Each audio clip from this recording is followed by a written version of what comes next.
바쁜 것과의 작별 마이너스 존 마크 코머 현대인의 영혼을 위한 처방전. 안녕하세요, 여러분. 우리는 지금 엄청난 속도로 돌아가는 세상 속에서 살아가고 있습니다. 바쁘다는 말이 마치 현대인의 필수 덕목처럼 되어버렸죠. 아침에 눈을 뜨는 순간부터 잠자리에 드는 순간까지 해야 할 일들, 봐야 할 것들, 만나야 할 사람들, 끊임없이 울리는 알림과 메시지 속에서 우리는 늘 시간이 부족하다고 느낍니다. 이 끝없는 바쁨 속에서 혹시 나 자신이 사라지고 있다는 느낌을 받아본 적은 없으신가요? 진정으로 중요한 것을 놓치고 있다는 공허함, 영적인 메마름, 그리고 끝없는 피로감에 시달리고 있지는 않으신가요? 오늘 우리가 함께 살펴볼 책은 바로 이런 현대인의 고통에 대한 근원적인 진단과 그 처방을 제시하는 아주 중요한 책입니다. 바로 존 마크 코머의 걸작 바쁜 것과의 작별입니다. 존 마크 코머는 미국 오리건주 포틀랜드의 리프트 처치를 개척한 젊고 통찰력 있는 목사로 현대 문화와 영적 훈련을 깊이 연결짓는 탁월한 저자이자 설교가입니다. 그의 글은 복잡한 현대인의 삶 속에서 예수님을 따르는 것이 어떤 의미인지 명쾌하게 보여주며 지성과 영성을 모두 갈망하는 독자들에게 깊은 울림을 줍니다. 이 책은 단순히 시간 관리법을 넘어 우리의 영혼의 치명적인 바쁨이라는 문화와 어떻게 작별하고 예수님처럼 충만하고 평화로운 삶을 살아갈 수 있는지 실제적인 지혜를 전하고 있습니다. 바쁜 것과의 작별은 우리에게 조금 천천히 살아라는 단순한 조언을 넘어섭니다. 그것은 바쁨이 단순히 우리의 생활 습관 문제가 아니라 영혼을 좀먹는 깊은 영적 문제임을 폭로합니다. 그리고 그 해결책 또한 우리의 의지만으로 되는 것이 아니라 예수님께서 가르쳐주신 4가지 영적 훈련을 통해 가능하다는 점을 역설합니다. 오늘 우리는 이 귀한 책을 통해 끊임없이 우리를 옥죄는 바쁨이라는 사슬에서 벗어나 예수님 안에서 진정한 평안과 삶의 의미를 찾아가는 여정을 함께 탐색해 보고자 합니다. 왜 우리는 이렇게 바쁜가? 바쁨의 치명적인 문제점. 존 마크 코머는 책의 서두에서 현대인의 삶을 지배하는 가장 큰 악이 바로 바쁨이라고 선언합니다. 여기서 그는 바쁨을 단순히 할 일이 많다는 것과는 다르게 정의합니다. 할 일이 많은 것은 그저 우리의 삶에 주어진 책임과 과업일 수 있습니다. 하지만 바쁨은 우리의 마음과 영혼의 상태를 의미합니다. 그것은 영혼의 속도입니다. 언제나 서두르고 초조하고 안절부절 못하며 모든 것을 빠르게 처리하려는 내면의 충동이죠. 우리 사회가 이 바쁨을 미덕처럼 여기고 느린 것을 게으름이나 무능함으로 치부하면서 우리는 무의식적으로 이 바쁨의 문화에 완전히 젖어들었습니다. 스마트폰과 인터넷의 발달은 언제나 연결되어 있어야 한다는 압박감을 주어 우리의 바쁨을 더욱 가속화시켰습니다. 코머는 이 바쁨이 우리의 영혼에 치명적인 영향을 미친다고 진단합니다. 그는 바쁨이 하나님의 음성을 들을 수 없게 만들고 다른 사람들과의 깊은 관계를 방해하며 궁극적으로는 우리가 누구인지에 대한 정체성마저 흔들어 놓는다고 말합니다. 바쁨 속에서 우리는 끊임없이 외부의 정보와 자극에 휘둘리며 자신의 내면의 소리나 하나님의 세미한 음성을 듣는 것을 불가능하게 만듭니다. 바쁨은 사랑을 좀먹습니다. 왜냐하면 사랑은 시간과 주의 인내를 요구하는데 바쁨은 그 모든 것을 허락하지 않기 때문입니다. 결국 바쁨은 우리를 지치게 하고 냉소적으로 만들며 더 이상 사랑하고 깊이 생각할 힘조차 빼앗아갑니다. 그렇다면 왜 우리는 이렇게 바쁨에 매달릴까요? 코머는 그 근저에 깔린 3가지 거짓말에 주목합니다. 첫째, 더 많이 소유할수록 행복하다는 소비주의의 거짓말입니다. 우리는 더 많은 것을 얻기 위해 더 열심히 일하고 더 빠르게 살아가야 한다고 믿습니다. 둘째, 더 많은 일을 할수록 가치 있는 존재가 된다는 성과주의의 거짓말입니다.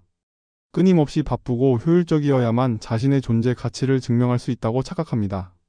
셋째, 바쁨은 영적인 진지함을 보여준다는 영적 엘리트주의의 거짓말입니다. 경건한 기독교인일수록 더 많은 사역과 봉사로 바쁘게 살아야 한다고 생각하죠. 이러한 거짓말들은 우리의 내면의 불안감과 두려움을 심어놓습니다.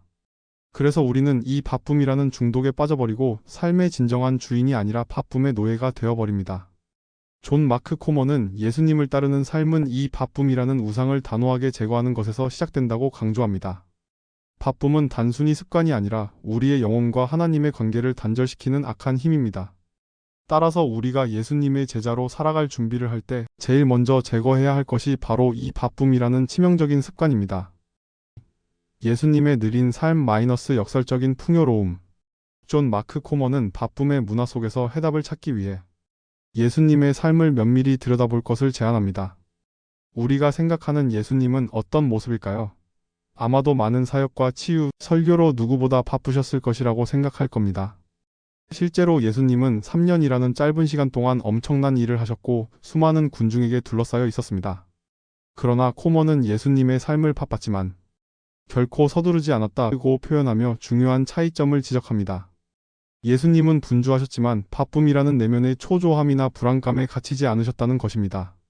예수님은 언제나 자신에게 주어진 시간과 환경을 완벽하게 다스리셨고 하나님과의 관계 속에서 삶의 중심을 잡으셨습니다. 그는 쉴 새 없는 사역 중에도 시간을 내어 한적한 곳으로 물러나 홀로 기도하셨고 제자들과 깊은 교제를 나누셨습니다. 그는 서두르는 대신 현재에 온전히 머무르는 능력을 보여주셨습니다. 한 사람 한 사람의 아픔에 온전히 집중하고 대화에 귀 기울이며 필요하다면 군중을 뒤로하고 한 영혼을 위해 멈춰 서기도 하셨습니다. 그의 삶은 무질서한 속도에 휘둘리는 것이 아니라 하나님의 때를 기다리며 인내하고 순종하는 리듬 속에 있었습니다.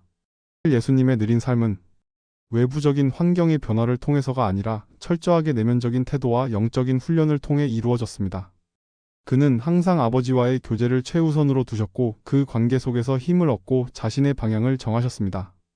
예수님의 이러한 삶의 방식은 우리에게 강력한 메시지를 던집니다. 우리가 세상의 요구에 휘둘려 정신없이 살아가기보다 예수님처럼 의도적으로 삶의 속도를 늦추고 하나님과의 관계에 집중할 때 비로소 진정한 풍요로움과 영혼의 안식을 얻을 수 있다는 것입니다. 이것은 게으름이나 책임을 회피하는 것이 아닙니다.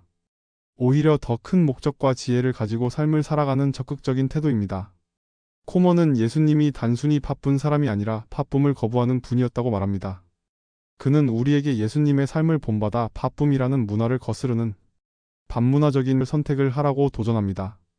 그것이 바로 우리가 온전한 인간으로서 하나님께서 우리에게 허락하신 가장 풍성한 삶을 누릴 수 있는 유일한 길이라고 말이죠. 바쁨을 제거하는 4가지 영적 훈련. 존 마크 코머는 바쁨의 문화에서 벗어나 예수님의 리듬에 동참하기 위한 4가지 핵심적인 영적 훈련을 제시합니다. 이것은 단순히 종교적인 의식이 아니라 우리의 영혼을 정화하고 재충전하는 실제적인 삶의 방식입니다. 첫째는 침묵과 고독입니다. 현대 사회는 소음으로 가득하고 우리는 늘 누군가와 연결되어 있습니다. 하지만 예수님은 종종 한적한 곳으로 물러나 홀로 침묵 속에서 하나님 아버지와 교제하셨습니다. 코머는 우리도 의도적으로 외부의 소음과 자극으로부터 단절되는 시간을 가져야 한다고 말합니다. 침묵은 하나님의 음성을 들을 수 있는 공간을 만들고 고독은 우리가 다른 사람의 평가나 기대에서 벗어나 진정한 자신과 만날 수 있는 기회를 제공합니다. 이는 우리의 영혼이 쉬고 재조정되며 하나님과의 관계를 깊게 하는 데 필수적인 훈련입니다. 둘째는 안식일입니다.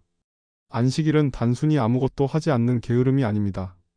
그것은 의도적으로 창조주의 안식을 본받아 쉬고 기뻐하며 예배하는 시간입니다.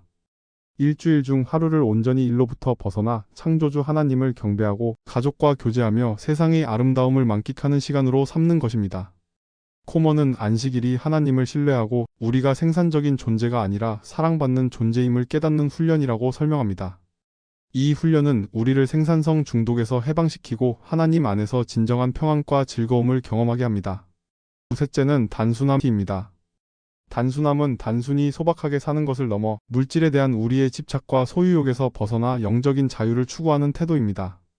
코머는 우리 삶의 많은 바쁨이 더 많은 것을 소유하고 더 많은 것을 달성하려는 욕망에서 비롯된다고 말합니다. 단순함은 소유의 노예가 되는 것을 거부하고 우리의 시간, 에너지, 자원을 예수님을 따르는 데 사용하는 훈련입니다. 이는 소비주의 문화에 대한 의도적인 저항이며 우리의 마음을 물질에서 떼어내 하나님께 향하도록 돕습니다.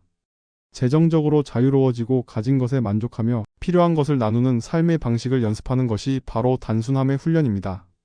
넷째는 지체입니다. 이 훈련은 말 그대로 삶의 속도를 늦추는 것을 의미합니다.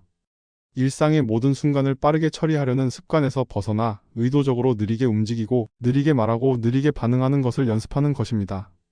예를 들어 걷기 속도를 늦추거나 대화에 더 집중하거나 식사를 천천히 음미하는 것과 같은 작은 실천들을 통해 가능합니다.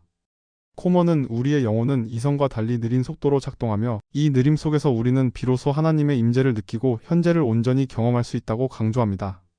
지체는 우리가 인내심을 기르고 삶의 작은 순간들 속에서 아름다움을 발견하며 영혼의 평화를 경험하는 훈련입니다. 영혼의 회복과 새로운 삶의 방식. 이 4가지 영적 훈련을 통해 우리는 단순히 바쁘지 않은 상태에 이르는 것을 넘어섭니다. 그것은 우리의 영혼이 깊이 회복되고 예수님을 닮은 새로운 인격으로 형성되는 영적 형성의 과정입니다. 코모는 영적 형성이 마치 연기하는 법을 배우는 것과 같다고 비유합니다. 훌륭한 배우가 되기 위해 매일 연습하고 훈련하듯이 우리가 예수님을 닮은 사람이 되기 위해서는 이러한 영적 훈련들을 꾸준히 실천해야 한다는 것입니다. 바쁨을 제거하는 훈련은 우리의 내면의 평화, 사랑, 기쁨, 과 같은 성령의 열매를 맺게 합니다. 바쁨 속에서는 절대로 맛볼 수 없었던 충만한 삶의 기쁨과 만족감을 경험하게 되는 것이죠. 또한 이러한 변화는 우리 자신뿐만 아니라 우리의 가족, 친구, 동료, 그리고 우리가 속한 공동체에도 긍정적인 영향을 미칩니다. 우리는 더 이상 분주함 때문에 소중한 사람들과의 관계를 놓치지 않게 되고 더 깊이 사랑하고 더 진정성 있게 소통할 수 있게 됩니다. 코모는 이 책에서 예수님의 삶 자체가 최고의 영적 훈련의 모델이라고 강조합니다. 예수님은 세상의 속도에 굴복하지 않고 항상 아버지의 뜻에 따라 자신의 발걸음을 맞추셨습니다.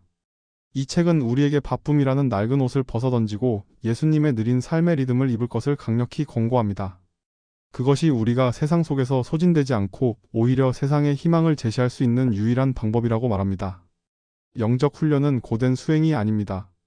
그것은 하나님께서 우리를 위해 준비하신 가장 풍요롭고 의미 있는 삶으로 들어가는 문입니다. 이 훈련들을 통해 우리는 어떻게 살아야 할까에 대한 질문에 대한 해답을 찾을 수 있을 뿐만 아니라 무엇을 위해 살아야 할까에 대한 더 깊은 통찰까지 얻게 됩니다. 그것은 단순히 삶의 방식을 바꾸는 것을 넘어 존재 방식 자체를 변화시키는 것입니다. 결론 바쁨과의 작별 그리고 진정한 삶으로의 초대.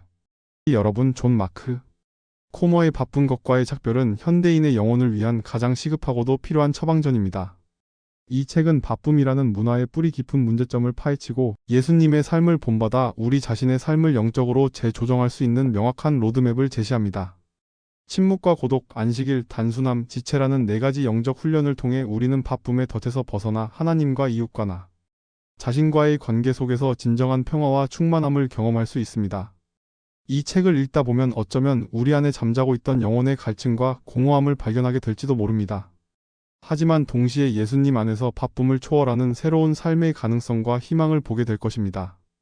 이제 더 이상 바쁨의 노예로 살지 마세요. 우리에게 주어진 이 소중한 삶을 예수님의 리듬에 맞춰 의도적으로 살아갈 때 비로소 우리의 영혼은 진정한 안식과 기쁨을 찾고 삶은 예측할 수 없는 풍요로움으로 가득 차게 될 것입니다. 이 귀한 책이 여러분의 삶의 작은 변화의 시작이 되기를 진심으로 바랍니다.